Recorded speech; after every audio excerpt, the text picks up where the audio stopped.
Hey guys, Cyclone here, and today we have a two-parter video.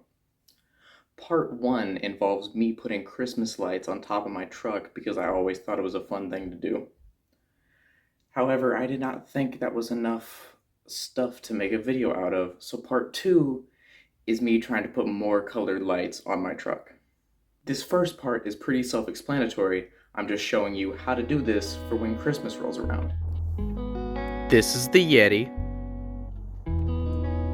She's a 2007 Chevrolet Avalanche with a V8 and the ability to run flex fuel.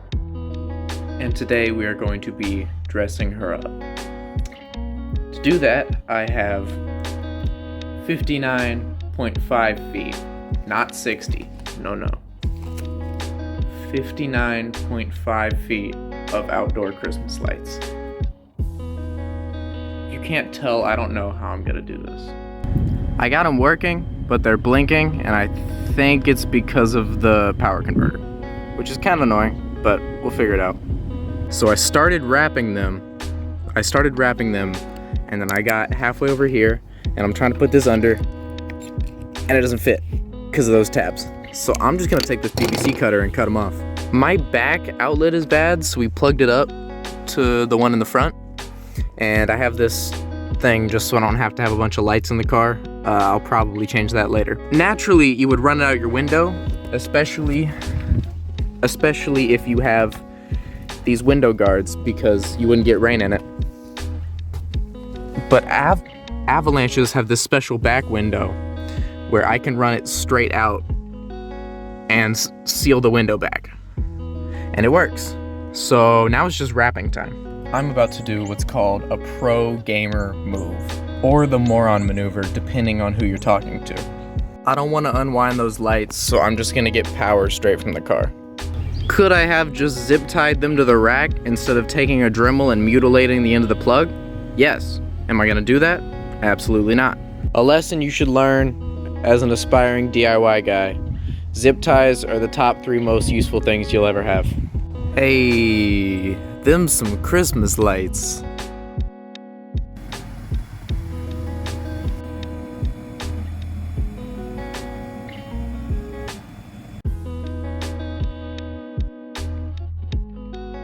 Second part, way more complicated. There was a lot I didn't know, I still don't know, and I'm still tweaking the finer bits on how to have color changing headlights.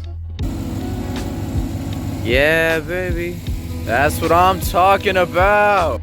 All right. Back for round 2. You should have killed me while you had the chance. See, the guy that told me they wouldn't be bright enough for headlights already had LED headlights. As a person that doesn't, those are way brighter than my headlights. If you'll look from where I'm looking, right here, that is the light, and this little beam here is keeping it from going all the way in. So I have a couple options. I could A, just leave it there, B, think of a smarter option, or C, beat a dent in this beam with a hammer. I'm trying to find one that doesn't make me go all Casey Anthony. Oh look, I've always wanted to go to jail. Face the wrath of God. I wish all engineers of this car a very pleasant jump off a bridge. Boy, I'm good. Interesting thing we've learned in this video, replacing your lights with the color changing versions is the fastest way to make it more unsafe. Now we're gonna do a little segment called How Illegal Is That Color? White lights, 1 out of 10, not illegal. That's the color they're supposed to be. Yellowish orange, 3 out of 10, could be hazards, could be halogens. Purple flashing. Not illegal, it's not a color that's used by emergency services, but they're not gonna like that it's flashing. Red and blue, straight to jail. Thank you guys for joining me in this video. I know it was a little different, but you know, I'm kinda liking this showing you guys how to do stuff, because there's things I didn't know before trying this, and I made all the mistakes, and now you don't have to. You're still gonna make mistakes, don't get me wrong, unless you have this exact truck, but this will help you kind of negate those things. Anyways, thank you guys for joining me in this video. Like, comment, subscribe down below to join the storm, and I will see you in the next video. Cyclone Slayer over and out.